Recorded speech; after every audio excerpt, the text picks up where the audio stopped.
Mari kita berdoa.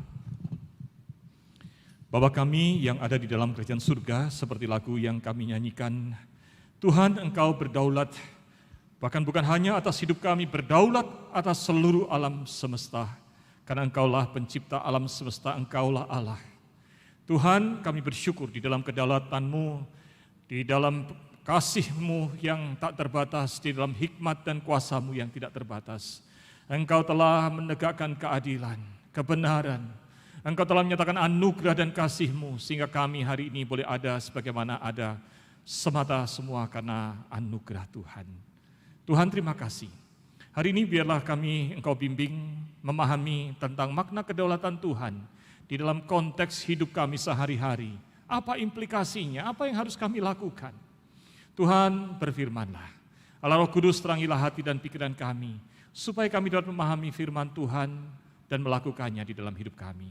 Berfirman-Lah ya Tuhan, di dalam nama Tuhan Yesus kami berdoa. Amin. Shalom, selamat pagi Bapak Ibu dan saudara sekalian. Apa kabar? Wah, hari ini saya senang melihat karena memang hari ini adalah hari istimewa. Nanti kita akan ada peneguhan pengurus bidang dan komisi, sehingga hari ini secara istimewa gereja penuh, ya. Tapi tetap jaga prokes, semua ada dalam pemeliharaan Tuhan, sehat-sehat dan diberkati Tuhan. Amin. Amin, ini berkatnya kecil nih. Amin. Nah, gitulah biar yang di rumah juga dengar. Saudara sekalian, hari ini kita akan melanjutkan pemahaman kita tentang firman Tuhan di dalam rangka seri pemberitaan firman Tuhan dari surat Yakobus. Setelah hari ini kita akan sampai ke dalam pembacaan merenungkan firman Tuhan dari Yakobus 4 ayat 13 sampai 17. Mari kita baca bersama-sama. Yakobus 4 ayat 13 sampai 17 akan saya bacakan. Jadi sekarang hai kamu yang berkata hari ini atau besok kami berangkat ke kota Anu dan di sana kami akan tinggal setahun dan berdagang serta mendapat untung. Sedang kamu tidak tahu apa yang akan terjadi besok. Apakah arti hidupmu? Hidupmu itu sama seperti uap yang sebentar saja kelihatan, lalu lenyap. Sebenarnya kamu harus berkata demikian. Jika Tuhan menghendakinya, kami akan hidup dan berbuat ini dan itu. Tetapi sekarang kamu memegahkan diri dalam congkakmu, dan semua kemegahan yang demikian adalah salah. Jadi jika seorang tahu bagaimana ia harus berbuat baik, tetapi ia tidak melakukannya, ia berdosa. Amin.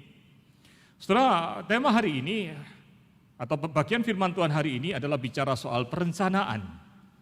Ya, dan tema kita hari ini adalah rahasia sukses dalam perencanaan. Mungkin saudara bertanya, situasi lagi gak jelas gini, apakah perlu kita berencana? Kita 3 tahun ada di dalam situasi pandemi, sebelum 3 tahun atau 3 tahun yang lalu, kita buat strategic plan dan sebagainya, akhirnya berantakan gara-gara pandemi. Lalu kemudian barusan Presiden Jokowi mengungkapkan hasil analisa dari IMF bahwa akan ada 66 negara yang terancam ambruk bangkrut. Wih, mengerikan sekali. Indonesia termasuk enggak ya? Lalu ada 320 juta orang di dunia ini yang sedang mengalami kelaparan akut. Saya tidak tahu apakah saudara kemarin atau beberapa hari yang lalu melihat di televisi ada satu siaran yang saya agak sedih, tapi saya sudah tahu sebelumnya, adik saya yang di Belanda memberitahukan keadaan itu. Di Eropa, saudara sekalian, orang hari ini lagi berlomba-lomba untuk menghemat. Jadi kemarin itu di TV mereka mengungkapkan bagaimana cara mengatasi itu. Restoran, kalau nanti makanan lebih dibungkus, ya, dan sebagainya. Adik saya bilang bahkan di Belanda itu mereka saling berbagi tips untuk berhemat. Kalau mencuci baju, biasanya mereka pakai heater untuk mengeringkan, maka jangan pakai heater lagi. Kalau habis cuci baju, jemur di kiwir-kiwir di apartemen. Niru gayanya orang Indonesia. Menghemat. Dan banyak cara lainnya. Saudara sekalian, menyedihkan sekali situasi ini. Pertanyaannya adalah, perlukah kita buat perencanaan? Hari ini kalaupun ada perusahaan-perusahaan yang mulai rapat membuat perencanaan strategis ke depan, perencanaannya lebih kepada perencanaan tentang penghematan. Betul ya? Kenapa? Karena isu krisis global. Saudara sekalian, pertanyaannya, kalau gitu perlu nggak kita buat rencana? Saudara sedang berencana untuk menikah, saudara sedang berencana untuk bersekolah, saudara sedang berencana untuk perusahaan saudara. Bahkan tidak berani bicara soal ekspansi, yang direncanakan harusnya adalah penghematan. Saudara, kita tidak dapat menghindari untuk berencana, karena kita ini manusia. Manusia itu hidupnya ada di dalam batas ruang dan waktu. Mau tidak mau kita harus hidup hari ini dan juga siap-siap menghadapi ke depan. Makanya Tuhan Yesus pernah berkata begini, siapakah di antara kamu yang hendak membangun sebuah menara, tidak duduk dulu untuk menghitung-hitung. Jangan-jangan gak cukup. Artinya apa? Berencana itu adalah konsekuensi yang harus kita lakukan di dalam hidup menghadapi waktu ke depan. Mungkin saudara familiar dengan ungkapan yang pernah disampaikan oleh Benjamin Franklin. Dia berkata begini, if you fail to plan, you plan to fail. Kalau engkau gagal berencana, engkau sebetulnya sedang merencanakan kegagalan. Dari dalam segala hal kita harus menata diri, melihat ke depan, itulah rencana. Dan bagaimana supaya kita membuat perencanaan yang baik, supaya tidak gagal, supaya rencana kita menjadi rencana yang diberkati Tuhan dan berhasil. Saudara sekalian, surat Yakobus, saudara sekalian, kita tahu, kita pelajari 3 minggu yang lalu, maaf, saya karena sudah muncul lebih dahulu, ya. 3 minggu yang lalu kita belajar bahwa di dalam surat Yakobus diajarkan bahwa hikmat itu ada yang dari atas, ada hikmat yang bukan dari atas. Hikmat yang bukan dari atas sumbernya bisa dari diri ego manusia, bisa juga bersumber dari nilai-nilai dunia, dan juga bersumber dari iblis. Nah, ketika bicara tentang perencanaan, saudara, apa yang dikatakan oleh hikmat yang bukan dari Tuhan itu? Apa yang dikatakan oleh hikmat yang bukan dari atas itu? Saudara, ada yang berpendapat begini, bahwa perencanaan itu adalah hak otonom dari manusia. Kebanyakan saudara orang yang ateis berpendapat demikian karena mereka tidak percaya adanya Tuhan. Sehingga ini adalah pandangan yang bersifat antroposentris. Manusia yang menjadi pusat penentu segala sesuatu. Tapi saudara, celakanya banyak juga orang Kristen yang tanpa sadar menganut anggapan ini. Kita ini tanpa sadar menggunakan cara pandang deisme. Deisme itu apa? Deisme itu anggapan begini, bahwa Tuhan itu memang ada, Dia menciptakan dunia ini, tapi selesai menciptakan dunia ini, Tuhan kemudian minggir dan jadi penonton. Kita manusia yang bertanggung jawab atas dunia ini. Makanya kita punya hak, kewajiban, tanggung jawab untuk membuat perencanaan karena semuanya bergantung, berpusat pada saya. Saya harus katakan bahwa tanpa sadar kita kadang-kadang berpikir seperti kaum deisme ini. Kenapa? Saudara, kalau saudara buat perencanaan, apa yang kita pikirkan? Pertama kali, berdoa atau kita merancang? Langsung merancang. Apalagi kalau kita ini berpengalaman, kita tahu segalanya di masa lalu, kita expert di hari ini, maka kita anggap kita tahu apa yang ke depan. Betul nggak? Saudara, untuk hal itu firman Tuhan, hikmat yang dari atas itu mengajarkan begini. Kamu tidak tahu apa yang terjadi besok. Apa arti hidupmu? Hidupmu itu sama seperti uap yang sebentar saja kelihatan lalu lenyap. Ayat ini, hikmat yang dari atas, yang dari Tuhan mengingatkan orang-orang yang berpikir antroposentrik ini. Yaitu kadang-kadang kita juga mikir begitu. Bahwa kita itu adalah manusia terbatas. Yang pertama apa? Terbatas, kita tidak tahu apa yang akan terjadi besok, tahun depan, boro-boro tahun depan. Ada yang tahu minggu depan akan terjadi apa? Boro-boro minggu depan. Ada yang tahu besok terjadi apa? Boro-boro. Hari ini, apa yang akan terjadi 5-10 menit lagi, kita nggak tahu, betul nggak? Saudara mungkin mengatakan, ya habis ini akan ada perjamuan kudus, kurang lebih ya 20 menit lagi. Setelah itu dilanjutkan dengan penangguhan pengurus di 25 menit berikutnya dan sebagainya. Siapa bilang demikian? Segala hal mungkin terjadi, betul nggak? Saudara, dulu saya pernah berkhotbah di suatu hari Minggu, pagi-pagi ketika berkhotbah kebaktian 1 selesai. Lalu semua orang pucat menuju ke kebaktian 2, saya bingung, apa ya yang terjadi? Ternyata berita hari itu adalah bahwa terjadi kerusuhan, gereja-gereja dibakar pagi hari. Semua gelisah. Siapa yang bisa berpikir hari Minggu sementara kebaktian semuanya kelihatannya lancar, pun kita tidak bisa memprediksi sesuatu yang bakal terjadi. Ketika saya berkhotbah, pernah waktu sambil berkhotbah lalu tiba-tiba ada yang ribut-ribut di belakang. Saya pikir ada apa? Ternyata ada yang kemudian histerikal. Kenapa? Sambil mendengarkan khotbah lalu kemudian dia diberitahu kabar bahwa suaminya meninggal. Atau anaknya sakit. Banyak kejadian-kejadian bisa terjadi. Di waktu-waktu yang kita anggap adalah berjalan secara reguler dalam pengetahuan kita. Saudara, kita mungkin menjadi orang yang berpengalaman atas masa lalu karena kita telah mengalami. Sehingga kemudian kita menjadi ahli pada hari ini. Tapi kita tidak pernah ahli untuk hari esok. Betul nggak? Jadi saudara jangan pernah menganggap saudara ahli untuk hari esok. Yang kedua, manusia itu juga punya keterbatasan di dalam keberadaan dan kemampuannya. Makanya dikatakan hidupmu itu sama seperti uap yang sebentar saja kelihatan lalu lenyap. Saudara mungkin boleh berencana banyak, belum tentu mampu menjalankannya, mewujudkannya pada saat waktu itu harus dilaksanakan. Betul nggak? Coba 3 tahun yang lalu, saudara punya rencana-rencana yang baik. Tapi mendadak 2020 semuanya rencana itu simpen di kotak atau bahkan saudara injek-injek, robek, buang. Marah, kesal, apa yang dirancang baik tidak bisa terlaksana. Saudara sekalian, kita itu punya keterbatasan hal itu. Makanya kemudian ditegur di dalam ayat 16. Tetapi sekarang ketika kamu memegahkan diri, ya dengan perencanaan itu disebut memegahkan diri. Itu disebut memegahkan diri di dalam congkakmu. Dan semua kemegahan yang demikian adalah dikatakan Tuhan salah. Saudara, kata congkak ini menarik di dalam bahasa Yunani-nya. Menggunakan kata allosuensi. Kurang lebih begitu deh ya. Nah, kata ini adalah suatu kata di dalam alasuneia ini, di dalam bahasa Yunani-nya itu adalah suatu kata yang untuk menggambarkan orang-orang yang berprofesi sebagai tukang obat di pinggir jalan. Mereka dijuluki sifatnya alasuneia. Nah, saya aja ngomongnya kebalik-balik, saudara. Apa itu alasuneia? Yaitu begini, saudara. Orang yang ngomongnya banyak, mencoba meyakinkan orang lain, tapi dia sendiri tidak yakin itu berguna buat dirinya. Di pinggir jalan, tukang obat pada masa lalu berkata begini, ayo saudara sekalian, ini ada air ajaib yang dapat menumbuhkan rambut dalam waktu 1 hari. Ayo beli, mari beli.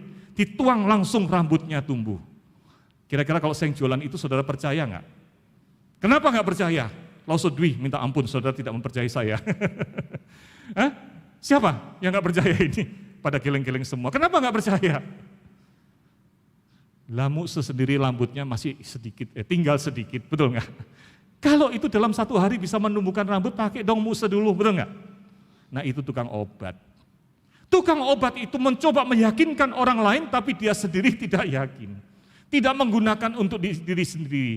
Jadi di dalam kemegahannya itu ada kepalsuan dan juga pemalsuan dan penipuan. Dalam hal ini ketika kita ini merencanakan sesuatu ke depan, sementara kita ini punya keterbatasan, digambarkan seperti orang tukang obat ini yang membohongi. Membohongi siapa? Membohongi diri sendiri. Betul enggak? Apakah saudara telah menjadi tukang obat buat diri sendiri? Betapa sayangnya, betapa bodohnya orang yang menjadi tukang obat mengelabui dirinya sendiri.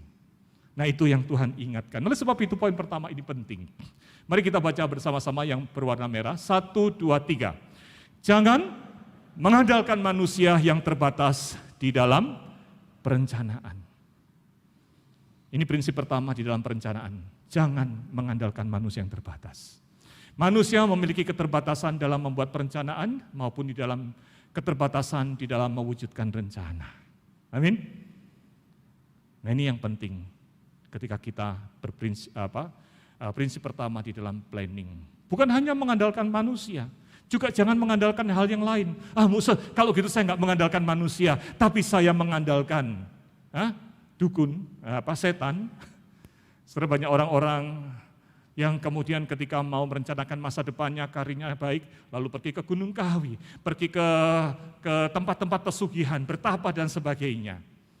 Saudara, apapun juga yang ada di dunia ini selain Allah, mereka punya keterbatasan. Bahkan ketika saudara mengandalkan kuasa-kuasa kegelapan, Anda sedang menempatkan atau kita sedang menempatkan posisi bertentangan dengan Tuhan. Betul nggak? Saudara, hikmat yang bukan dari Allah berkata begini. Ada yang berpendapat bahwa perencanaan atas hal-hal yang rohani adalah kewenangan Allah. Nah, hal-hal yang bukan rohani, yang berhubungan dunia, kehidupan sehari-hari, urusan perut, urusan fisik, itu adalah tanggung jawab dan kewenangan saya sebagai manusia. Jadi ini pandangan dikotomis, membedakan antara dalam hidup ini ada yang putih dan hitam. Yang putih adalah hal-hal yang rohani, yang hitam itu adalah urusan dunia. Nah, saudara sekalian, pandangan ini pandangan dikotomis. Tapi apakah benar demikian? Mari kita lihat Yakobus 4 ayat 13. Yakobus 4 ayat 13 yang tadi kita baca, saudara berkata begini.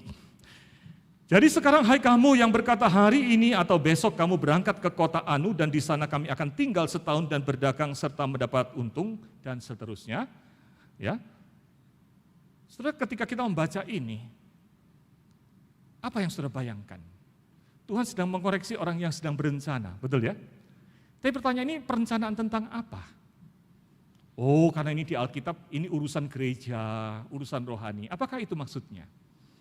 Saudara, latar belakang dari kehidupan pada zaman itu, orang-orang Yahudi adalah orang-orang yang memang dikenal sejak masa lalu jago berdagang. Sampai hari ini juga, betul ya? Sehingga saudara sekalian, orang Yahudi itu suka berpikir investasi.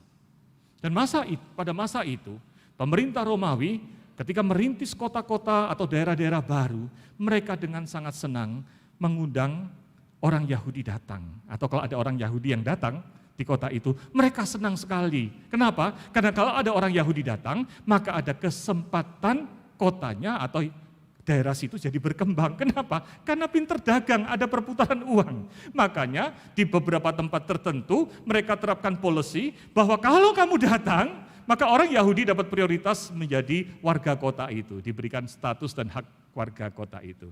Nah, ini sama-sama dengan kalau di zaman sekarang orang-orang Chinese itu suka dagang, betul ya?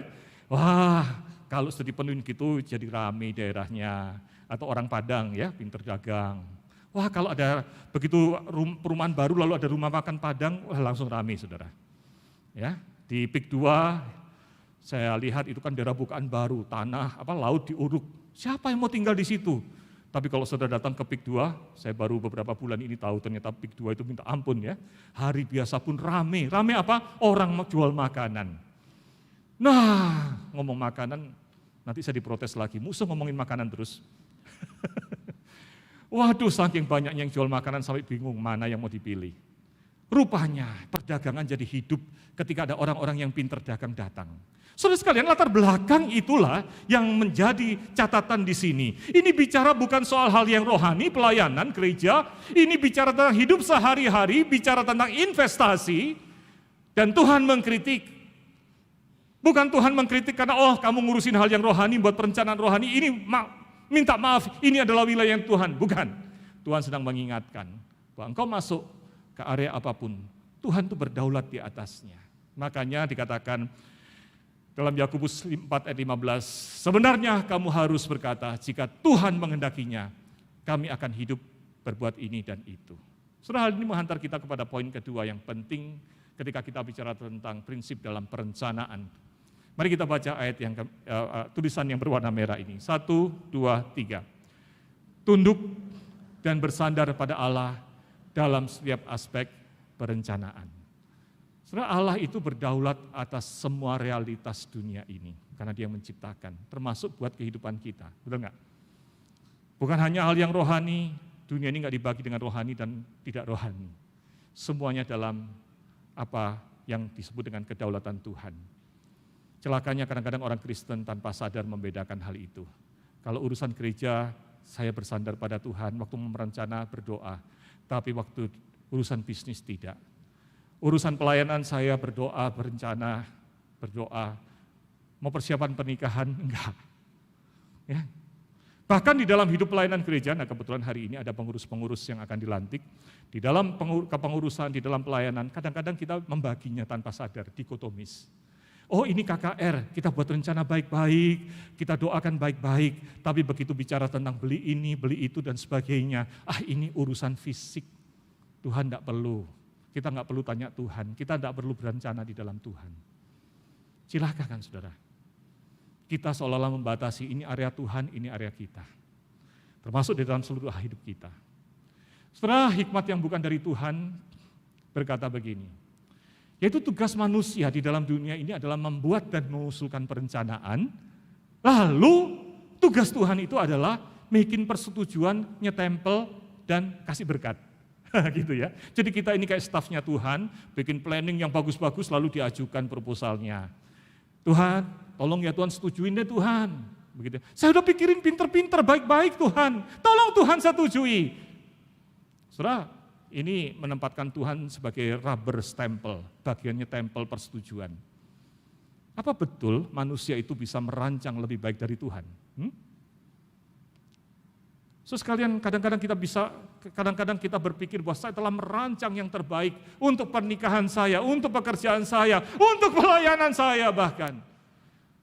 Lalu kemudian datang kepada Tuhan dan bilang, Tuhan tolong Tuhan, sudah tak pikirin baik-baik. Sekarang dalam doa saya berkata, Fung Yesus Toming, di dalam nama Tuhan Yesus tolong distempel, disetujui. Dan kalau disetujui, tolong diberkati. Kita tidak memberikan ruang kepada Tuhan untuk berbicara, tidak bertanya pada Tuhan. Minta ampun.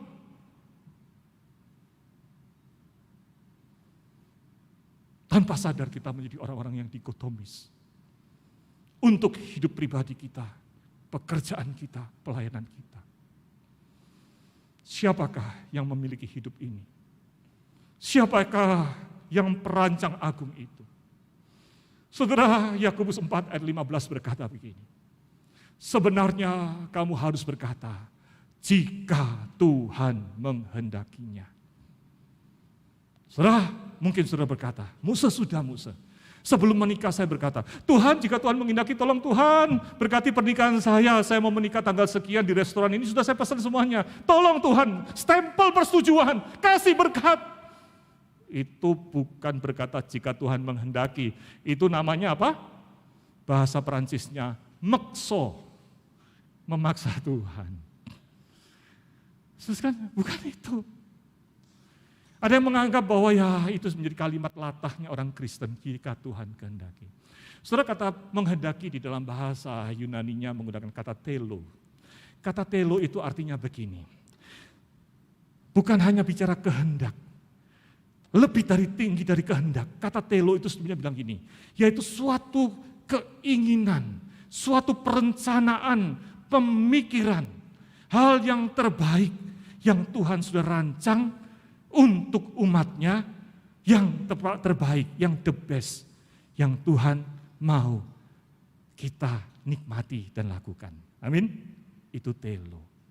Jadi sekalian, sebetulnya ketika kita itu berkata, jika Tuhan kehendaki, sama aja kita itu sebenarnya begini, datang kepada Tuhan dan berkata, Tuhan, saya sudah memikirkan, merencanakan hal ini. Tapi Tuhan saya tahu, saya ini orang terbatas. Terbatas dalam pengetahuan akan masa depan, terbatas dalam segala hal, terbatas dalam mewujudkannya. Oleh sebab itu Tuhan, Engkau yang tidak terbatas, Engkau yang telah merancangkan yang terbaik itu. Biarlah ya Tuhan, rancanganku diselaraskan terhadap apa yang terbaik itu. Kalau rancanganku ternyata enggak selaras, biarlah aku selaraskan. Nah itu artinya saudara sekalian. Hari ini mari kita koreksi diri kita. Pada waktu kita merencanakan pernikahan, merancang pekerjaan, sekolah, pelayanan. Ketika kita katakan Tuhan, jadilah kehendak-Mu. Apa yang kita katakan? Apakah hal seperti itu? Atau sebetulnya kita cuma meminta Tuhan jadi rubber stempel aja, jeder. Firman Tuhan berkata, mari kita baca karena ayat ini adalah ayat yang penting, ayat yang indah, yang kebanyakan orang Kristen menghafalnya, saya harap saudara juga menghafalnya, tapi sebagai bagian yang kita baca dalam ketundukan kepada Tuhan. 1, 2, 3. Sebab aku ini mengetahui rancangan-rancangan apa yang ada padaku mengenai kamu, demikian firman Tuhan. Yaitu rancangan damai sejahtera dan bukan rancangan kecelakaan, untuk memberikan kepadamu hari depan yang penuh pengharapan. Amin. Tuhan tahu rancangan yang terbaik, karena Tuhan yang punya segalanya. Tuhan yang tahu masa depan, maka Tuhan itu tahu, Tuhan yang merancang. Rancangan itu damai sejahtera, bukan rancangan kecelakaan, untuk memberikan pada kita hari depan yang penuh pengharapan. Amin. Saudara sekalian, Jerry Bridges di dalam bukunya dia menuliskan hal seperti ini, dan saya pikir ini baik untuk kita ingat. Tuhan itu Maha Kasih. Di dalam kemahakasiannya dia merancangkan segala yang terbaik untuk kita. Motivasinya apa? Kasih yang besar tanpa syarat itu. Amin. Di dalam kasihnya yang terbesar yang dia rancangkan, ditambah dengan hikmatnya. Dia yang maha hikmat tahu apa yang terbaik. Kita punya keterbatasan, tapi Allah yang hikmatnya tidak terbatas tahu apa yang terbaik buat Petrus, buat Lisa, buat siapa lagi di sini nama-namanya. Tiap kita name by name, Tuhan tahu apa yang terbaik. Amin. Termasuk juga urusan pernikahan saudara yang sedang cari jodoh dan sebagainya ya. Tuhan tahu yang terbaik. Karena hikmatnya yang tidak terbatas. Tapi apa artinya tahu yang terbaik kalau nggak mampu mewujudkannya? Manusia banyak begitu. Tahu baik sedikit, tapi itu pun juga nggak bisa mewujudkannya. Tetapi saudara sekalian, firman Tuhan berkata bahwa Allah itu berdaulat atas segala sesuatu. Dia mampu mewujudkan apa yang terbaik, yang diinginkannya, yang diketahuinya dalam hikmat yang tak terhingga untuk saudara dan saya. Amin.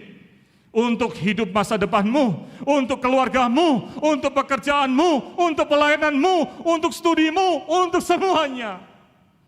Maka saudara sekalian, hal itu menghantar kepada kita, mari datang, percaya bahwa rancangan Tuhan yang terbaik. Mari kita baca bersama, 1, 2, 3.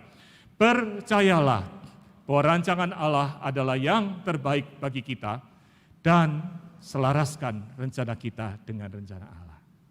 Ya, di dalam kasih dan hikmatnya dia merancang yang terbaik kok buat kita. Percayalah. Dan percayalah dia bisa mewujudkannya, maka serahkan, selaraskan rencana kita dalam hidup dengan rencana Tuhan. Saya pernah menyampaikan di tempat ini uraian tentang doa. Di dalam bahasa Yunani ada 4 atau 5 kata tentang doa, dan salah satu kata yang menarik tentang doa adalah proseuche. Kata proseuche itu terdiri dari 2 gabungan kata, pros dan eukomai. Ya. Pros itu artinya bertukar, eukomai itu artinya harapan atau pemikiran. Berdoa itu apa sih? Berdoa itu adalah datang kepada Tuhan dengan pikiran-pikiran dan rencana kita yang terbatas, dan mengakui Tuhan yang berdaulat, Tuhan yang merancang yang terbaik, Tuhan yang hikmatnya tak terbatas, Tuhan yang mampu mewujudkan apa yang terbaik yang Tuhan punya. Tuhan, aku datang. Mungkin pikiranku terbatas, rencanaku terbatas, aku datang kepadamu Tuhan. Di tengah pandemi, di tengah ketidakjelasan apa yang akan terjadi di depan. Tuhan, kalau apa yang aku pikirkan ternyata tidak sesuai dengan apa yang Kau rancang, aku tukar ya Tuhan. Aku mau pakai proseuche, aku bertukar. Aku tukarkan pikiranku yang terbatas dengan kehendak-Mu yang terbaik. Amin. Itulah doa di dalam kita datang berencana kepada Tuhan. Terakhir, saudara sekalian, ada yang berpendapat bahwa Tuhan itu berdaulat penuh di dalam perencanaan. Ya, Tuhan itu pasti merancang yang terbaik dan berdaulat. Kalau gitu apa? Saya nggak usah bikin rencana. Nah, ini banyak juga orang Kristen yang berpikir begini. Saya nggak tahu apakah saudara pernah berpikir hal itu. Tapi saudara sekalian perhatikan ayat 15. Firman Tuhan berkata begini, sebenarnya kamu harus berkata, jika Tuhan menghendakinya, kami akan hidup dan berbuat ini dan berbuat itu. Kata kamu harus berkata dan sebagainya ini menunjukkan bahwa Allah tidak menentang orang berencana.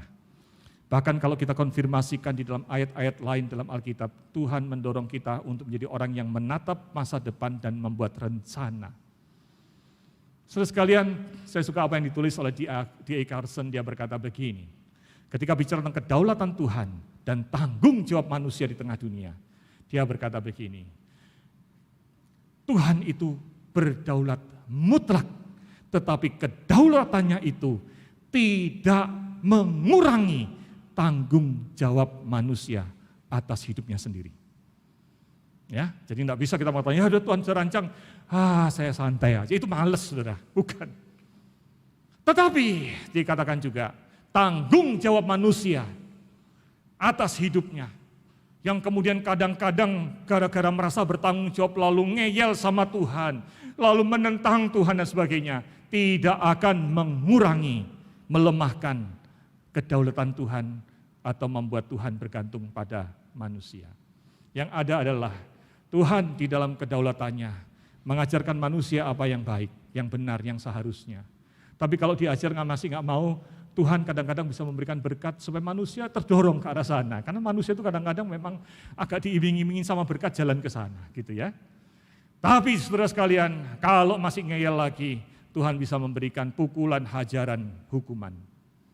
Israel berapa kali dihajar oleh Tuhan supaya akhirnya align, selaras dengan kehendak Tuhan. Nah, di dalam konteks itu sekalian, kalau kita menjalaninya dengan rencana pribadi, ngeyel sama Tuhan, lalu kemudian dalam perjalanan Tuhan terus merapikan apa yang kita lakukan supaya selaras kepada kedaulatan Tuhan dalam menegakkan rancangannya, maka akhirnya kita menjalani hidup ini dengan berat, dengan air mata. Rancangan Tuhan terjadi, hidup kita berat, lemah, sedih, marah.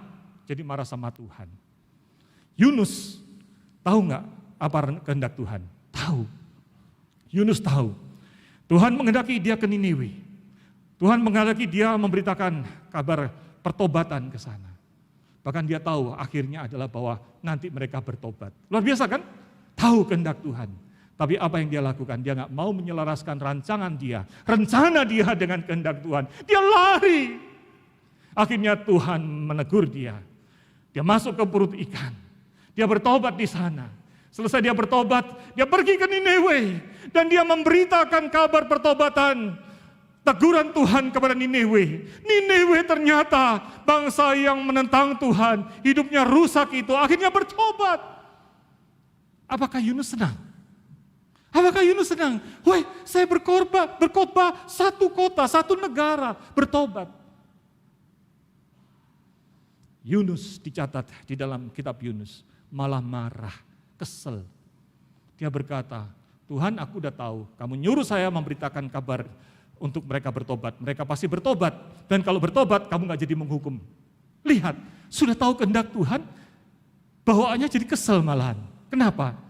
Karena kehendak Tuhan tidak menjadi bagian dari hidupnya. Dia tidak menyelaraskan rencananya, hidupnya dengan rancangan Tuhan. Maka dia menjalaninya bukan dengan sukacita, bahkan ketika ada keberhasilan dari apa yang Tuhan rancang, dia tidak turut bersukacita menikmati. Saudara, ketika Tuhan izinkan untuk berencana, tujuan Tuhan adalah supaya kita dapat turut serta secara aktif dalam rancangan Tuhan. Sehingga melalui apa yang kita lakukan, kita memuliakan Tuhan. Dan kita boleh menikmati sukacita karena rancangan Tuhan. Nah, ini selaras dengan apa yang ditulis dalam Katekismus Westminster. Katekismus Westminster berkata, apa sih tujuan hidup manusia? Tujuan hidup manusia adalah memuliakan Tuhan dan bersukacita menikmati Tuhan. Ketika kita menyelaraskan rencana kita dengan rencana Tuhan, maka kita jadi ikut asik, betul nggak? Ikut menikmati semua prosesnya dan ikut bersukacita di dalam keberhasilan rencana Tuhan itu. Amin. Itulah sebabnya poin kita terakhir ini menutup pemberitaan firman Tuhan hari ini. Jangan takut membuat rencana. Allah menghendaki kita turut aktif di dalam rencananya dan supaya kita boleh bersukacita di dalam kemenangan, keberhasilan rencana Tuhan yang Tuhan mau lakukan di dalam hidup kita, termasuk buat pengurus di dalam pelayanannya. Tuhan punya kehendak istimewa buat GKY Kebayoran Baru yang mungkin berbeda dari gereja lain, betul nggak? Spesifik. Carilah kehendak Tuhan, selaraskan itu, dan nikmati sukacita, aktif dalam perencanaan, dan aktif menikmati nanti hasil-hasilnya. Apakah saudara sedang sedih, sedang khawatir, apatis, pesimis, menghadapi ke depan tantangan? Saudara, hari ini firman Tuhan mengajak kita untuk tetap berani berencana. tapi berencana yang benar. D.L. Moody berkata begini, if God is your partner, make your plan speak. Bila Tuhan berjalan bersamamu, bila engkau selaras dengan rancangan Tuhan, bila Tuhan mendampingi hidupmu, beranilah menjalani hidup ke depan. Kalaupun ada krisis global atau kalaupun ada apa yang tidak jelas, jangan lumpuh, jangan tidak berbuat, tidak bergerak. Maka Tuhan, berjalan bersama Tuhan, itulah jalan yang diberkati. Mari kita berdoa. Bapa kami yang ada di dalam kerajaan surga, ampunilah dosa dan pelanggaran kami, di mana kami sering kali ya Tuhan, bersikap antroposentrik. Kami berpusat pada diri kami dan tidak melibatkan Tuhan dalam perencanaan. Atau kami kadang-kadang menganggap ada area-area tertentu itu bagian Tuhan, sisanya bukan bagian Tuhan. Tuhan ampuni kami. Pagi hari ini Tuhan ajarkan kami untuk bersandar tunduk pada Allah yang berdaulat. Meyakini rancangan Tuhan yang terbaik, menyelaraskan diri kami, rencana kami pada rancangan Tuhan, sehingga ke depan ya Tuhan, di hari depan yang belum kami ketahui, kami mampu karena Tuhan yang memampukan. Kami benar karena kami berjalan di dalam rancangan yang benar yang Tuhan rancang, dan kami boleh menikmati bersukacita terhadap keberhasilan yang Tuhan lakukan di dalam rancangan-Mu yang tidak akan pernah gagal itu. Dengarkan doa kami Tuhan, lihatlah anak-anak-Mu dalam pergumulannya, ada yang merancang pernikahan, sedang mempersiapkan pernikahan, mencari teman hidup, mempersiapkan usaha pekerjaan tahun depan, atau mempersiapkan perusahaannya untuk tahun depan, termasuk gerejamu dalam persiapan pelayanan ke depan. Kiranya Tuhan, Engkau berikan kami cara membuat perencanaan yang benar. Di dalam nama Tuhan Yesus kami berdoa. Amin.